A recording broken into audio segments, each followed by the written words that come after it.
కానీ దేవిపుత్రుడు మళ్ళీ దేవిపుత్రుడు తర్వాతే మనసంతా నువ్వే అనుకోండి.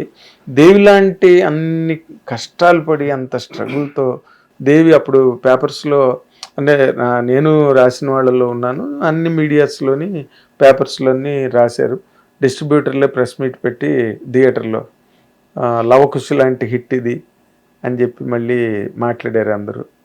తర్వాత దేవిపుత్రుడు స్టార్ట్ అయింది. దేవిపుత్రుడు స్టార్ట్ కథ వినకుండా వెంకటేష్ బాబు ఓకే చేశారు. విన్నారు బాబు విన్నాడు. ఆ లాస్ట్ 45 minutes ఇంకా అదంతా ఫినిష్ చేయమన్నాడు. బట్ మా ఇదేంటంటే మా వర్కింగ్ స్టైల్ ఎలా అంటే నాది కోట రామకృష్ణ గారి కాంబినేషన్లో చెప్తున్నా. షూటింగ్ జరుగుతున్న కొద్ది ఆ జోష్లో ఒక్కొక్క సీన్ అల్లుకుంటా చేస్తాం. అది దేవి కూడా అలాగే చేసాము, నేను చేసిన మనసంత నువ్వు కూడా అలాగే చేశాను, చాలా ఫిల్మ్స్ అలా చేశాను. ఇది చివరికి వచ్చేటప్పటికి నాకు ఏదైతే వెంకటేష్ బాబు చెప్పాడో అదే జరిగింది. లాస్ట్ అరగంట కుదరలేదు నాకు, ఎంత ప్రయత్నం చేసినా కుదరలేదు. సో అది ముందు తను చెప్పింది వినుంటే కాస్త ఆగి చేసుంటే. కానీ అప్పుడు ఏంటంటే కోట రామకృష్ణ గారు బిజియెస్ట్. ఈ సినిమా నుంచి ఆ సినిమా ఎప్పుడు ఆయన కెరీర్ అంతా కూడా ఇక్కడి నుంచి అక్కడికి, ఎక్కడి నుంచి ఎప్పుడు రాస్తారు, ఎప్పుడు స్నానం చేస్తారు, ఎప్పుడు భోజనం చేస్తారు ఎవరికి తెలియదు. He worked so hard in life, impossible. నేను ఒక్క సినిమా తీయడానికి చేస్తున్నాను. నేను ఏదైనా సినిమా తీయాలంటే ఒక్కడికంటే మైండ్లో వేరే పక్కన ఏదైనా ఉంటే నేను చేయలేను. ఆయన is a such a genius. 4, 5, 6 సినిమాలు ఒకటి. మార్నింగ్ 7 to 10 ఒక సినిమా, మార్నింగ్ 10 ఒక హీరోలాగా డేట్లు ఇచ్చాడు ఆయన. అవునండి, మనం చూసాం కళ్ళెదురుగుండా ఆయన తాలూకు. ఆయన కూడా దేవిపుత్రుడు 2 రోజులు అందరు షూటింగ్ లాపి వచ్చి పాపం కూర్చున్నాడు. ఆయన నాకు నచ్చట్లేదండి, లాస్ట్ అరగంట నేను షూటింగ్ చేయలేను, అది చేయలేను, ఇది చేయలేను అంటే ఆయన ప్రయత్నం చేశాడు. ఆయనకి ఏం చెప్పాలో తెలియదు. ఒక సినిమాకి కుదురుతుంది, ఒక సినిమా కుదరదు. కుదరడం అంటారు, కుదరడం అది సినిమా ఇండస్ట్రీలో ఒక సినిమాకి చాలా ముఖ్యం, కుదరడం. అదే ఇందాక నేను రాగానే ఫస్ట్ ఇంటర్వ్యూలో చెప్పింది అది టైం అని. కానీ సెన్సార్ వాళ్ళు సినిమా చూసి, నేనున్నా ఎఫ్డీసీలో ఆ రోజున, సెన్సార్ ఆఫీసరే నాతో అన్నాడు, మీరు 24వ తారీఖుకి వెళ్ళొచ్చు కదా, కొంచెం డిసడ్జస్ట్మెంట్లు ఉన్నాయి, చిన్న అడ్జస్ట్మెంట్లు ఉన్నాయి, అవి సెట్ చేసుకుని మీరు చెయ్యొచ్చు కదా. అడవాడి పడ్డాం మేము. సంక్రాంతి రిలీజ్ చేయాలని కొంచెం ఆ ఒత్తిడి వల్ల ఇప్పుడు ఉన్న లైఫ్లో నేను ఆ ఒత్తిడికి లొంగను. అవును, ఇప్పుడు నాన్ స్టార్ కదా ఎవరైనా సరే, ఏదైనా సరే. ఈవెన్ నువ్వు లైక్ ఈ ఫిలిం లైక్ నువ్వు వస్తానంటే వద్దంటన్నా, it's not a small film. The small actors, but it was a very big film. October release టప్ప చేస్తున్నాం. ఒక దగ్గరకు వచ్చాడు, నాకు ఐ హ్యాడ్ ఎ డౌట్. ఇలాగే నాకు దేవిపుత్రుడు ఏ డౌట్ వచ్చింది, ఆ డౌట్ వచ్చిందా వస్తే we were all in this thing. ఎక్కడో అరకు వ్యాలీలో ఉన్నాం, 250 people యూనిట్. మ్యాక్లు, కోళ్ళు, హీరోలు, ప్రకాష్ రాజ్ గారు, మాస్టర్ విజయన్ మాస్టర్, పెద్ద మాస్టర్ ఆయన. విజయన్ మాస్టర్, ఫైటర్లు, గీటర్లు, ఫైర్లు అంటించడానికి అవి ఇవి ఎన్ని వెహికల్స్. ఇక్కడ కూర్చుని 10 రోజులు ఆలోచించే కంటే ప్యాకప్ చెప్పి వెళ్ళేసి వస్తే ఎంత అవుద్దని మా అకౌంటెంట్ అడిగాను. వెళ్ళేసి 10 రోజుల్లో వస్తే ఎంత అవుతుందని అడిగాను. ఈ 10 రోజులు ఆలోచించుకొని చేద్దాం, లేదంటే మళ్ళీ దేవపుత్రుడు అవుతుందని. అయిపోయి ఏంటంటే వెళ్ళాడు, ఎంతమంది యూనిట్ పెట్టుకుని మొత్తం వెళ్ళాలి, ఫ్లైట్లు, ట్రైన్లు, బస్సులు, చాలా అవుద్దండి కాస్ట్ అన్నాడు. సినిమా హిట్ అయితే అన్ని 1 షోలో వచ్చేస్తాయి అన్నీ, ప్యాకప్ అని చెప్పాను. ఉలిక్కి పడ్డారండి అందరూ అక్కడ, ఎవ్రీబడి. ఏంటిది అన్నారు. కాకపోతే ఎవ్వరూ నా మాట కాదలేరు. నేను చెప్పాను కదా ఎవరికి అంత సీన్ లేదని. ఎవ్వరూ సైలెంట్ అయిపోయారు అందరూ. నేను తిరిగి వచ్చి 10 రోజులు కాదు కానీ 1 month బ్రేక్ తీసుకున్నాను. థియేటర్స్కి వెళ్ళాను, రకరకాల మూవీస్ చూశాను, ఎన్నో రకాల ఇన్స్పిరేషన్లు తీసుకున్నాను, ఆర్డర్ మార్చాను. ముందు ఒక ఆర్డర్ ఉండేది, మళ్ళీ ఆర్డర్ మార్చాను. ఆ టైంలోనే నువ్వు వస్తాను వద్దంట చాలా పాపులర్ ఫిల్మ్ కాబట్టి చెప్తున్నాను. ఫస్ట్లో శ్రీహరి గారు will be in jail. Okay. అది లేదు ముందు. ఆ ఎపిసోడ్ పెట్టాలని ఒక ఐడియా. ఏదో సినిమా చూస్తూ ఉంటే ఎవడో జైల్లో ఉన్నాడు, ఎక్కడో ఏదో సినిమా, ఆ కథకి ఈ కథ సంబంధం లేదు.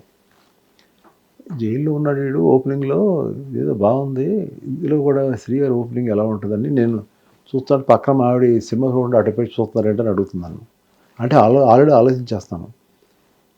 ఇలాగ 2-3 ఫిలిమ్స్ చూసిన తర్వాత ఏదేదో సీన్లు చూసి ఏదేదో అనేసుకొని ఆ సీన్లు కాదు మళ్ళీ వచ్చి మళ్ళీ కూర్చొని మళ్ళీ ఆర్డర్ రాశాను. దానికి it has taken me 1 month. ఆ 1 monthలో వచ్చిన రషెస్ అంతా మాతో ఎడిట్ చేయించుకొని చూసుకుని అవన్నీ మొత్తం అంతా రీరేట్ చేసి we're going to Araku back. ఆ సెట్ అంతా హోల్డ్ చేసి మొత్తం అక్కడ ఎన్ని సెట్లు వేసాం అన్ని సెట్లు హోల్డ్ చేసి దానికి మళ్ళీ పీపుల్ మనుషులు కొంతమంది అంటారండి ఒళ్ళు బలిసి ఇలా ప్యాకప్ చెప్పి వెళ్ళిపోయాడు అనుకుంటారండి. కానీ మన లోపల మైండ్ ఎంత పని చేస్తుంది, పని చేసినా కూడా రాలేదు, ఆపేసి కాస్త గాలి పీల్చుకుని వచ్చి దీన్ని రీకరెక్ట్ చేద్దాం అనే ఉద్దేశం అనేది చాలా మందికి ఉండదు. కానీ నా టీం మెంబర్స్ అందరికీ తెలుసు, నాకు నమ్మారు. అది ఇక్కడికి వస్తే మ్యాజిక్ జరుగుతుంది. మళ్ళీ వచ్చినప్పుడు ఆ మ్యాజిక్ జరిగిపోయింది ఆ సినిమాకి. It release for pongal. మాది రిలీజ్ పొంగల్ కాదు యాక్చువల్గా. అంతగానే ఆ రోజు నుంచి నన్ను అందరూ సంక్రాంతి రాశాను. So many stories there are in my career. So many. And నువ్వు వస్తానంటే నేను వద్దంటున్నా ఇంకో స్టోరీ కూడా ఉంది కదా, గోపిచంద్ కదా ముందు శ్రీహరి క్యారెక్టరు. గోపిచంద్ తర్వాత ఆయన చెప్పాడు మేము చేసిన తప్పు ఏంటంటే మొన్నే వర్షంలో త్రిషకి లవర్గా అనుకున్నాను కదండి, నా సిస్టర్ అయితే బాగోదు, మీరు ఆలోచించండి, మీ బ్యానర్లో చేయడం నాకు బాగానే ఉంటుంది, అది ఇది నేను ఇప్పుడు ఏదో హీరోగా చేస్తున్నాను సినిమా, ఆ డేట్స్ ఈ డేట్స్ కూడా క్లాష్ అవుతున్నాయి, plus at the same time నేను అన్నగా ఎంతవరకు కరెక్ట్ అంటే ఆ టైం నాకు కోపం వచ్చింది. కానీ మీరు చాలా కోప్పడి రామనాయుడు గారి దగ్గరికి వచ్చి నాకు చాలా కోపం వచ్చింది, ఏంటి ఇలా అంటున్నాడు ఏంటని. కానీ అతనే కరెక్ట్ అయ్యాడు, నేను అది ఒప్పుకుంటా. ఆ కోపంలో నేను శ్రీహరి గారి దగ్గరికి వెళ్ళాను, నేను ఫోన్ చేశాను, సార్ గురుగారు, ఎందుకంటే ఆయన నా స్ట్రీట్ ఫైటర్ సినిమాలో 6 రౌడీలో ఒకడు నేను మీ దగ్గరకు వస్తానండి, నేను లేదు నేను నాకు ప్రశాంతత కావాలి, మీ ఇంటికి వస్తాను, మంచి వేడిగా టీ ఇప్పించండి అన్న. ఆయన ఎందుకు వస్తాడో అర్థం కాలే ఆయనకి. వెళ్ళిన తర్వాత టీ తాగి డబడబడబడో కథ చెప్తున్నాను, ఎందుకు చెప్తున్నాడు ఆయన కూడా తెలియదు. ఇది ఎంత ఎందుకు చెప్పారు సార్ నాకు అన్నాడు. ఇందులో మీకు ఏ క్యారెక్టర్ పోదంటే అన్న ఎవడో భలే ఉన్నాడండి అన్నాడు, అది మీరు చేస్తారన్న. షాక్ అయిపోయింటాడు. షాక్ అవ్వలేదు, కళ్ళ నీళ్ళు వచ్చినాయి, జల రాళ్ళు. ఇప్పటికీ గుర్తు, పాప ఆయన లేడు, ఇప్పటికీ నాకు గుర్తు. రాజుగారు ఈ సినిమా నాకు బ్రేక్ సార్, దీనివల్ల నాకు ఎన్ని సినిమాలు వస్తాయో నాకు తెలుసు, డబ్బు గురించి మీరు నన్ను ఏం అడగద్దు, మీరు ఎంత ఇస్తే అంత తీసుకుంటాను, ఈ సినిమా నేను చేస్తున్నాను, నేను దీనికి ఎలా ప్రాణం పెట్టాలో ఆ ప్రాణాన్ని నేను పెడతాను. దట్ వాజ్ ఎ వెరీ, ఆ ఎమోషన్కి మేమిద్దరం కనెక్ట్ అయిన ఆ రోజు అంతే ఎమోషన్ సినిమాలో ఉంటుంది, అంతే ఎమోషన్ ఉంటుంది సినిమాలో. అవును, చాలా చాలా. అది మనం ఎప్పుడు తీయగలం? మనం ఒక ఆర్టిస్ట్ని లవ్ చేసి ప్రేమించి ఎందుకు ఈ సినిమా తీయాలి? నా ఒక్కడి కోసమేనా? వాళ్ళు ఇబ్బంది పెడుతూ ఉంటే ఆ బాధలు పడుతూ నేను తీయాలా? వాళ్ళంటే ఒక ఎమోషన్ నేను ఫీల్ అయితే ఓకే ఇతనితో ఇలా క్యారెక్టర్ ఇలా చేయించుకోగలను. సో నాకు ఒక ఇన్వాల్వ్మెంట్ కావాలి నా యాక్టర్స్ మీద. అది ఒకలాగా it can be A hero heroine or it can be A totally some character. కొంతమంది క్రియేటర్స్కి అటువంటి మూడ్, మన మూడ్లో పెట్టగలిగే యాక్టర్స్ మనకు కావాలి. మన కథ మూడ్కి తగ్గట్టుగా యాక్టర్స్ ఉండాలి.